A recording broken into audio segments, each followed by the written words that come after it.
You are Black in the Green Room with me, your host, Keith Underwood.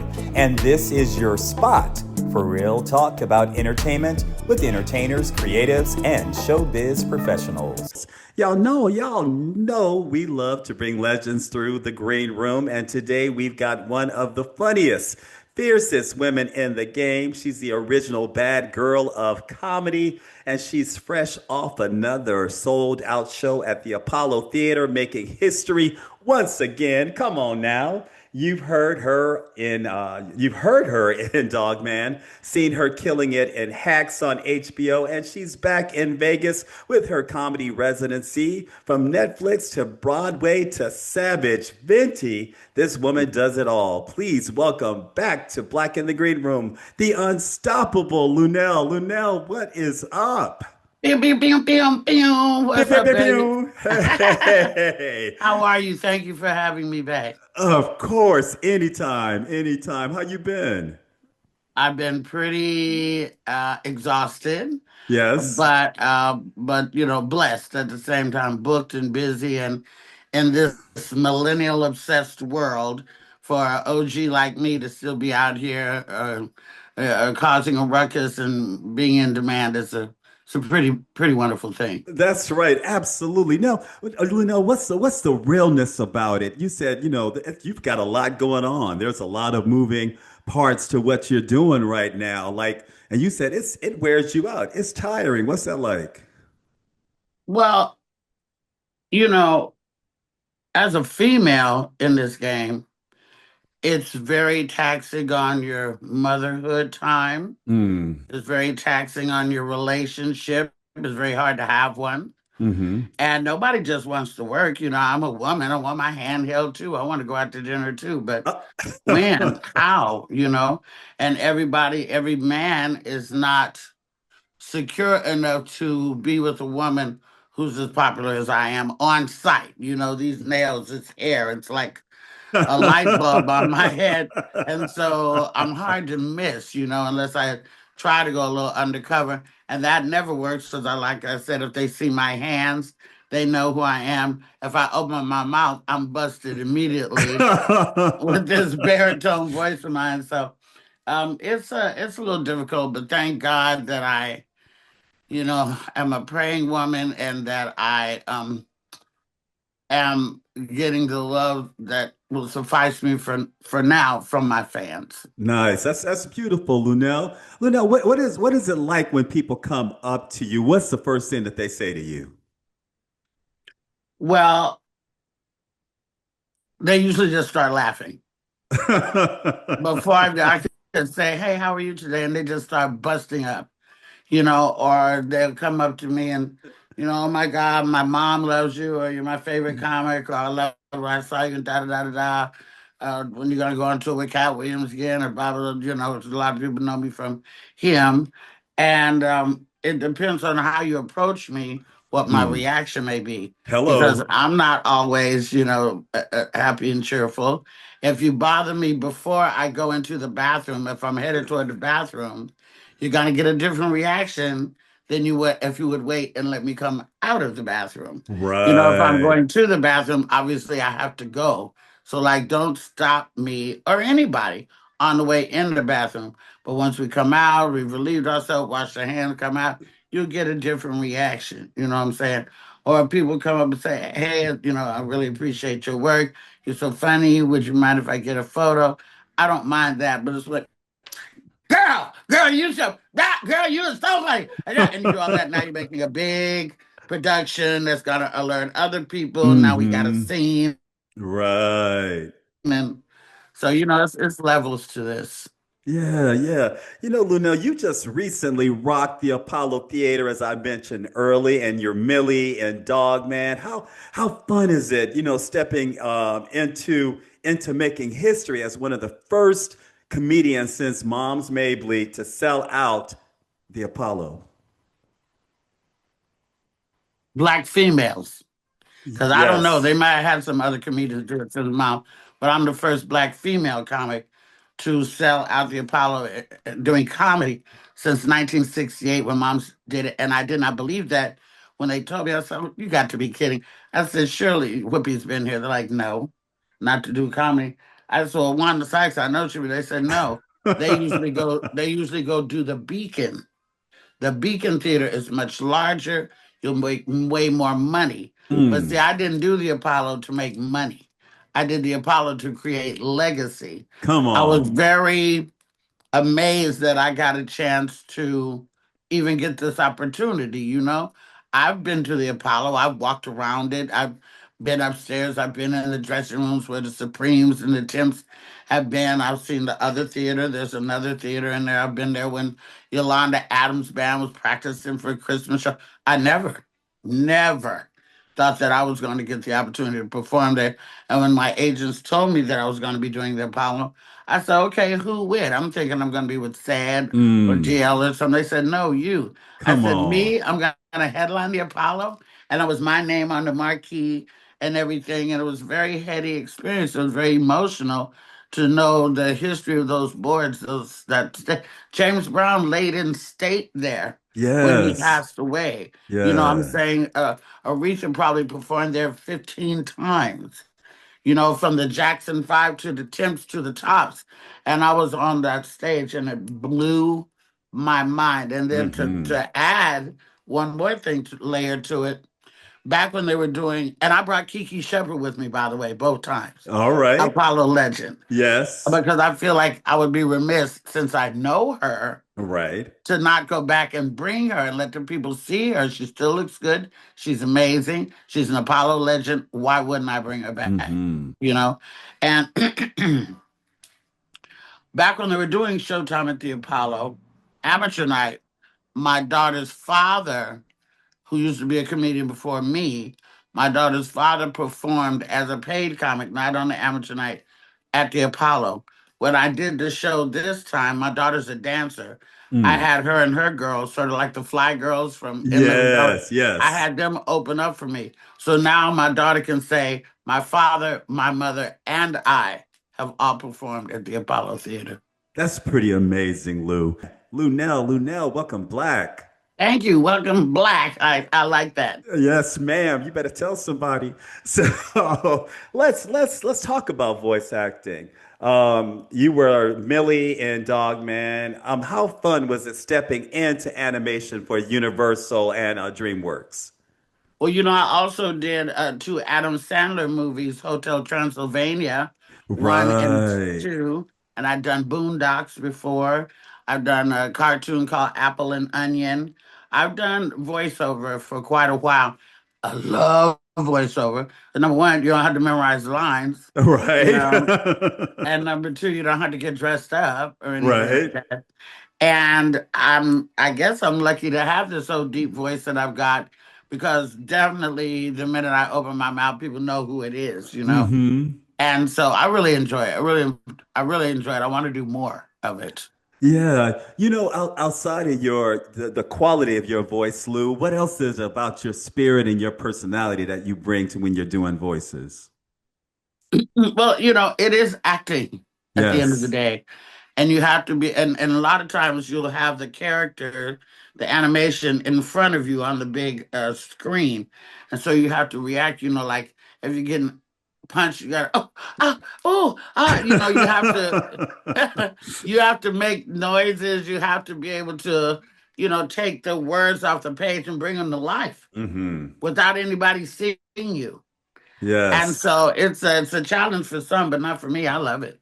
Yes. And Lou, you've had some envious roles in TV and film.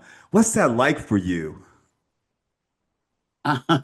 It's pretty unbelievable. I knew I wanted to do, well, I didn't start off, okay, I started off actually, well, the first experience I had in front of an audience, period, was church choir. Mm. That's like having a rehearsal on Wednesday and having a Right. show on Sunday, right? Right, right, And you better not forget, or you're going to get scolded by your choir director. right. So that was the first experience I had being in front of people. Then I started doing theater. I attended all white high schools and colleges. So I was never really chosen to be the main character in any of the plays in school, but Mhm. I went to the Oakland Ensemble Theater, OET, the Oakland Ensemble Theater, and that's when I started doing more theater and having better roles. And I think as a comedian, having a theatrical background could do nothing but help you because Mhm. you learn how to use your stage more. Some people just come and stand in one spot all night long. But Mhm. I work the whole stage. I'm trying to look at these people, look at those people, look at these people, make everybody feel included. Mhm. And I'm just, I don't know, I'm just lucky that all the genres that I get to perform in. As far as iconic roles, you know, that's up to you to make it iconic, because you may Right. get a role that's tiny. But Mhm. I've seen people win Academy Awards for a tiny role. Say that. Say that. You know, Absolutely. Cat Lu- won an Emmy Award for the Alligator Man in an ATL, and Right. that wasn't a giant role. Right. Right. Right. You know that old expression, there are no small parts, they're just small actors. Yeah. Yeah. Lunel,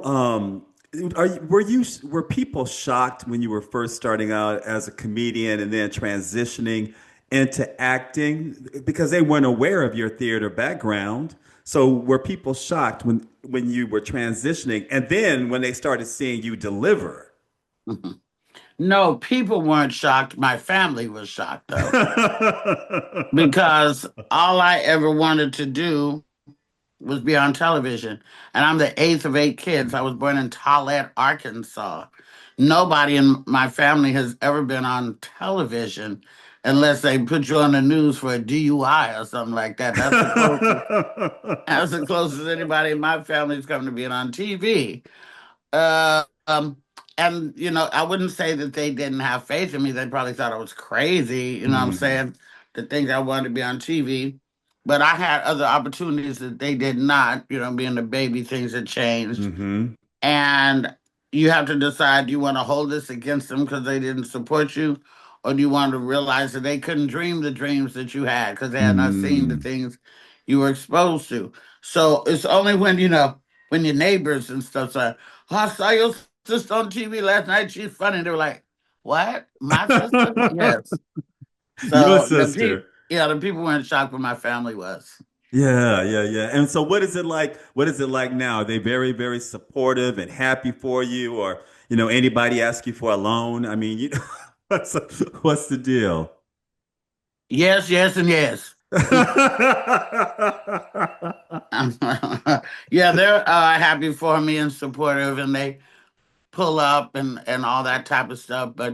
And they really don't have to ask Mm, because that's not a good way to get it from me. I hate when you ask, but I have mm, eyes and I can mm-hmm. see. And Hello. if your washing machine has been acting up for 5 years, Mm-hmm. I'll probably buy a washing machine. It's no Yes. big deal. They come on sale all the time. But if you ask me to buy you a washing machine, like, that's not my responsibility. I could care less. Beat your clothes on a rock. But if I see that, Mm-hmm. for those who have eyes, let them see. If I see you need something, I'll probably get it for you before you could ask. Yeah, yeah, yeah. You know, uh, Lunel, when you were working alongside Gene Smart and Hacks, what's it like to blend your comedy style with a show that already has so much acclaim, that was already so big when you came along? Well, first of all, who from Tolland, Arkansas, thinks you're ever gonna share the stage with a woman who's on Designing Women? Mm-hmm. Who thinks that? Right. When they always say that God can dream bigger dreams for you than you can dream for yourself. Absolutely. I never thought I was gonna meet Jean Smart. Where? How? She seems like here and I'm here and she's white and sort of iconic. Not I mean I deal with white people all the time, but I mean she's she's designing women white, that kind of. Right. And I'm like, well, how am I gonna, what? But the experience on Hacks has been great because most of the time my scene partner is Angela Gibbs, who is the daughter of Marla Gibbs, hmm and she's my friend in real life, and they cast us to be best friends on the show, not knowing that we was already good friends. So our chemistry is great. I think that the reason I have such a good time, I've worked on other white productions before and have not had a good time, Mm-hmm. but I think the reason I have a good time on there is because the writing is so phenomenal, Mm-hmm. so witty, so edgy. And that's what I like. I don't like that poly purebred, whatever, leave it to beaver type stuff. I Right. like edgy material, and, Mm-hmm. and they have that for this show. That's why it's won, so many Emmys. And then also the lesson to be learned here is that Hollywood doesn't normally write for older women. Everything is Mm-hmm. for the kids. Mm-hmm. But people get old if they're lucky, and they Hello. have stories to tell too. And so when they finally did write for an older woman, Jean Smart, look what happened. And they Mm-hmm. have, romantic scenes and all this, that real human stuff that people do. They're not just trying to make everybody grandma, Mm-hmm. and all that type of stuff. So it's been really, that's been a wonderful ride. Yeah, and it's funny too because then they bring grandma onto the show and then they want to bump her off. It's just Yeah, like, and grandma probably outlive everybody. you better tell somebody something. That is definitely the truth. So, Yeah. so Luna, what is it like to be back at Jimmy Kimmel's Comedy Club in Vegas? What's that like to be back there again? Well, I think it's very heady, actually, because to say that you have a residency in Vegas. Now, a lot of Mm, people use that residency word in the wrong connotation. If you come and you do 8 weeks in Vegas, you don't have a residency. You have an mm-hmm, extended engagement. You understand? mm-hmm, You have 8 weeks, and that's fine. I'm going on this is my fifth year being out there. Well, a third if you take out 2 years for the corona, because that was not mm-hmm. our fault. But Right. let's just say 5 years. I just signed for 2 more years. I'm not going anywhere. I don't work like for the Bellagio or for Caesars. I work for Jimmy Kimmel. Jimmy Mm-hmm. Kimmel has a nationally renowned television show. I've been blessed to go on the show 3 times. Just because you're a resident doesn't mean you're going to make it on the show. And Mm-hmm. I've been on the show 3 times. Jimmy and I are, I like to think that we're pretty good friends, like minded Mm-hmm. people. And I love Las Vegas. There's many reasons to not love it. I know that too. I know about the history. I even did a documentary called Blacks in Las Vegas Mm. on Amazon. But I really like it. I'm glad to have a home, a place that I Yes. call home. That I can come and I got free reign to do whatever I want. They treat me very well, and I hope to be there for a long, long time. Yeah. What's your favorite city to work in, Lunel? I don't have a favorite because I get a lot of love everywhere. But I'm gonna give right now, in this moment, I'm gonna say Texas Mm. because Texas is so big. I done Dallas, I done Houston, I done Arlington, I done Austin. They got San Antonio, Texas, and then because I was born in Arkansas and because I have family that lives in Texas, they always pull up for me and all that type of stuff. So I really have a great time in Texas. Other places too, who doesn't like to do Hawaii? I love to do Hawaii. Phoenix, which I'm not crazy about in that desert heat, but Phoenix shows up for me as well. A club called Stand Up Live in Phoenix. I don't know. I like I like a lot of the places where I perform. Yeah. A lot of people don't know that with comedy or sometimes with plays, they have celebrity nights where there are a lot of celebrities that show up for performances. Are you a little nervous, Lunel, when it's a celebrity night or a few or more of your celebrity friends are there? No, I did a show last night, which is why I don't have on any makeup because I really just, been bombarded with phone calls and everything this morning from people who came to the show last night. A great time. Last night at my show, Jack A. Harry was there. Mm. The great Jennifer Lewis was there. Stan Shaw, that's on Family Business right now, he was there. Some other industry people. I don't get nervous about that. I don't. I don't get nervous about that at Hmm. all. Yeah. I actually get excited because the thing about being a comedian, if you're a singer, I Hmm. turn on the radio in the car and I hear you and I can think about you. Oh, I'm thinking about Al B. Sure today. Oh, I'm thinking about Charlie Wilson, because of the music. If you're an actor on a TV show, you turn on TV, oh, there they are. Here's an advertisement about it, here's a Hmm. commercial about it. But comedy, you have to go search it out. Like we're not on the radio unless you go to the comedy channel. And so a lot of people know me, and a lot of people see me, and a lot of people like me. But a lot of people don't know what I do unless they Mm, actually get up and come to see me live, or if they tune into my Netflix special that's streaming still right now, yes. produced by Dave Chappelle. So, like last night, Jennifer Lewis, the great Jennifer Lewis, told me I was a genius. She'd never seen me. I did like 2 hours and some change, just run off at the mouth and talk about different subjects and stuff like this. And she was very, very impressed because, like I said, a lot of people see me, but they don't. They see me, but they don't see me. Absolutely. So you were a brand ambassador for Savage Fenty. I mean, I've heard that Miss Rihanna that she'll pick up a phone and call somebody to ask them to do a show. Did she call you personally? And what was it like being a brand ambassador? Actually, her tour bus driver Hmm. is a friend of mine and had been our tour bus driver when I was on tour with Cat Williams. So we became friends. We stayed friends. Then he went out to another tour. So he was driving for Rihanna, and they were watching me in the tray on the bus. And they had to stop. And he said, "I'm gonna call Luenell right now." And she's like, "Yeah, call her." And so he FaceTimed me and it's my friend Damien, and he's like, "We was just watching you on the bus," because I always know he's driving a celebrity because that's what he does. And Right. I said, "Who is we?" And Rihanna popped on the screen. Well, I almost broke a fingernail trying to get that screenshot, and I've got it. I've never posted it, and um, she said, "Yeah, I'm a really big fan." I was like, "Oh my God." And, we chatted for a minute and I told her, I said, "My daughter really loves your lingerie. I wish you made it in bigger sizes, girl." And she said, "But I do." I said, "You Hello. do?" I said, "Well, shoot, I want to be a model. I want to model for you, be a Savage X Fenty model." She said, "Let's make it happen." I was like, thought we were just kiki and got off the phone.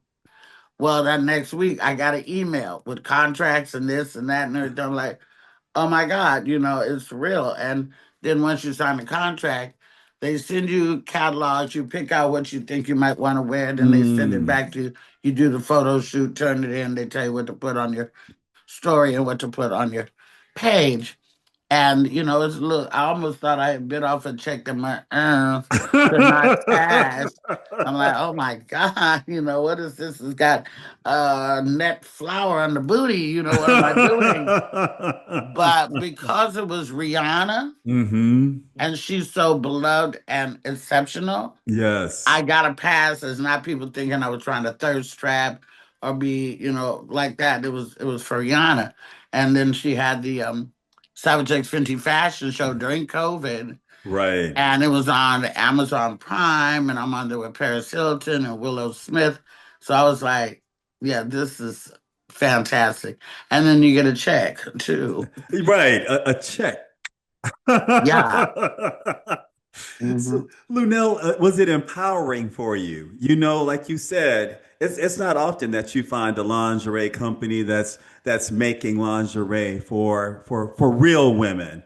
And then was it empowering for you to embrace it and to do that? I didn't think that it was at first because I was so terrified. Hmm. But later, as women wrote me and said, "Oh my gosh, Luenell, you look amazing, and you're making me want to do a photo shoot for my own self or for my Mm. husband. And if you can do it, I can do it. And thank you for not, I didn't get a lot of body shaming or anything like that because Hmm. my pictures were pretty amazing. Yes. And so it was just it was just a blessing to get the opportunity to represent Rihanna. Like I said, it's her. It wasn't like I was doing it for Timu or something like that. No, no, no shade, Timu. No shade. Joining me in the room is the phenomenal, beautiful, talented Lunel. Lunel, welcome back. Thank you.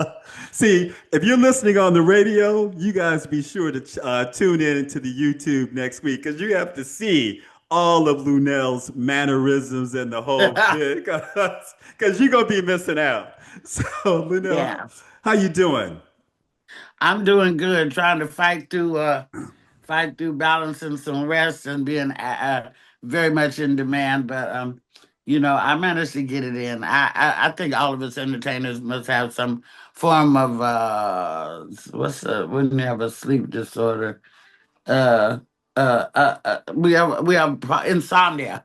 I think some Mm-hmm. of us have a form of insomnia because just like if you get off work at 5, you don't come home and go straight to bed. You stay Right. up for a while. So Exactly. if we get off at 2, we may stay up for a while. Now it's 5 in the morning. We want to go to sleep, and we do. But your people on the East Coast are calling because that's what time it is in the East Coast, and your sleep gets interrupted a lot. We have to do a lot of sleeping on planes and this, which I can sleep on a plane. I've heard people say I can't sleep. I'm like, you can't. Yeah, I'm I one of don't. those people. The What's your minute I secret? click, the minute I click that seat belt, I'm out. That's You said that's your secret. I click that seat belt, I'm out. Lunel, what do you do? What do you do for fun? And how do you find time for just yourself? No work, no family, just Lunel.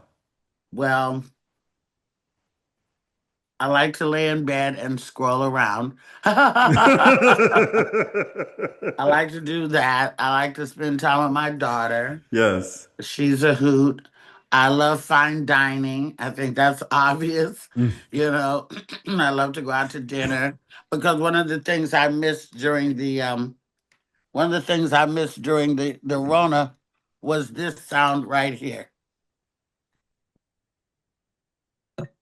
China, Mm. cocktail glasses. Yes. I missed all that because it was paper plates and plastic cups for me for 2 years.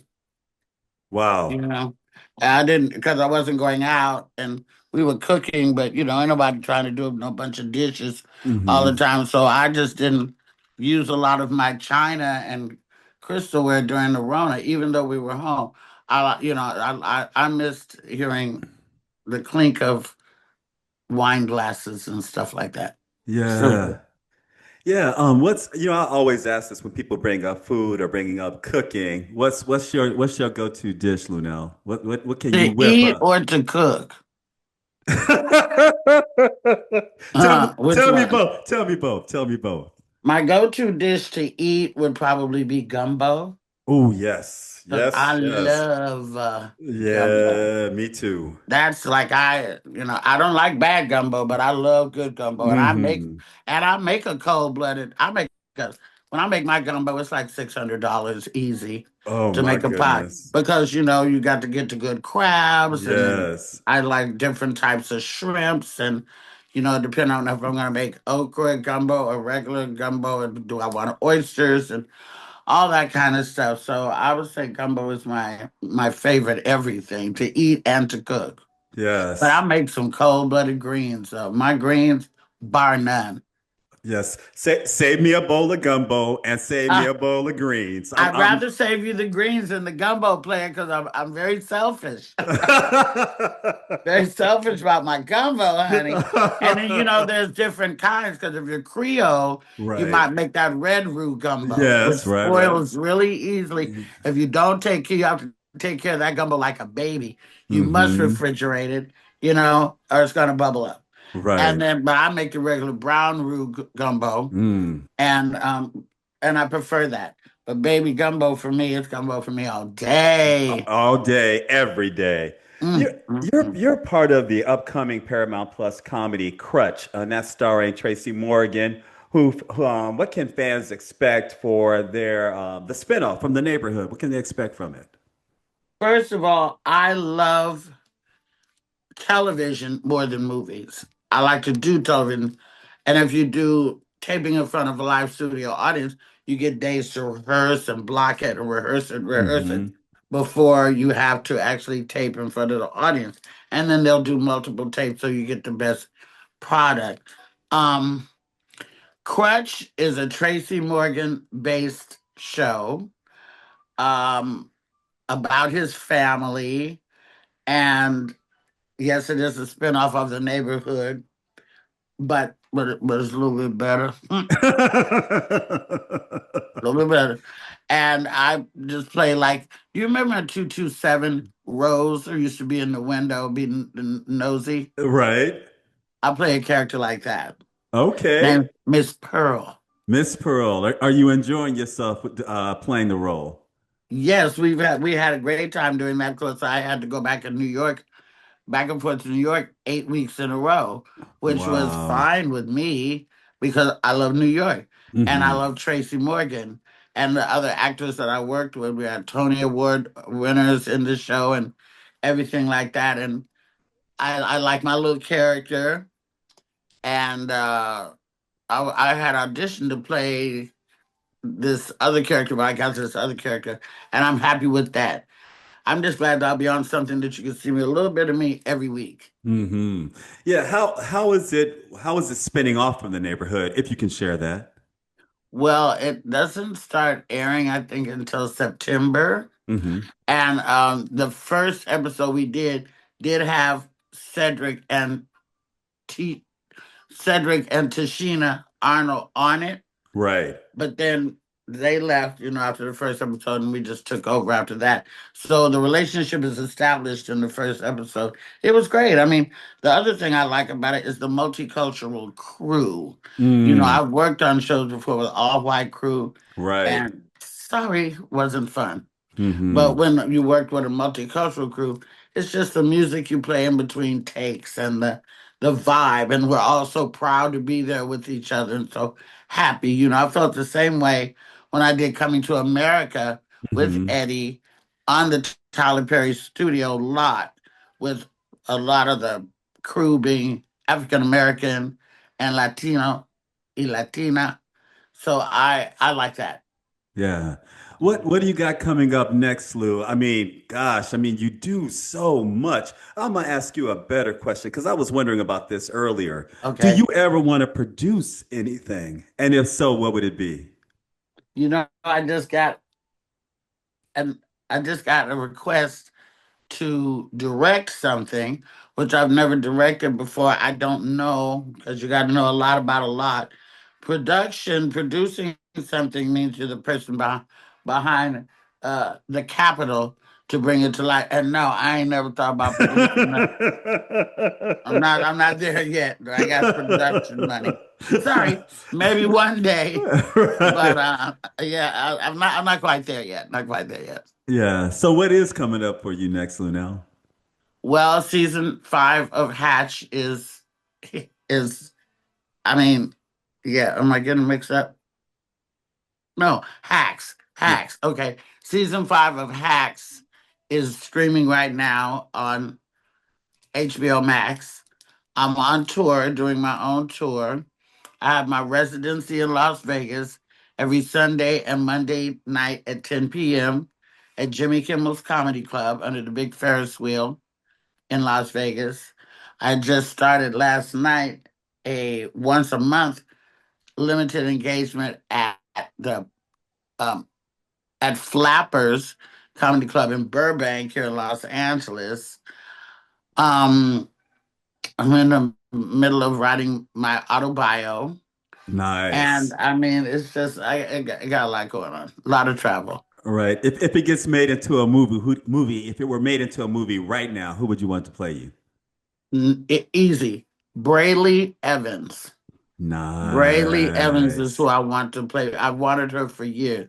She's got the adorableness, but she can go hard too because she's from Oakland. She's chunky like me and sassy, and I think she could do it. I think she could play me really well. Yes. And Lunel, where can everybody find you? I agree. Where can everybody find you on social media?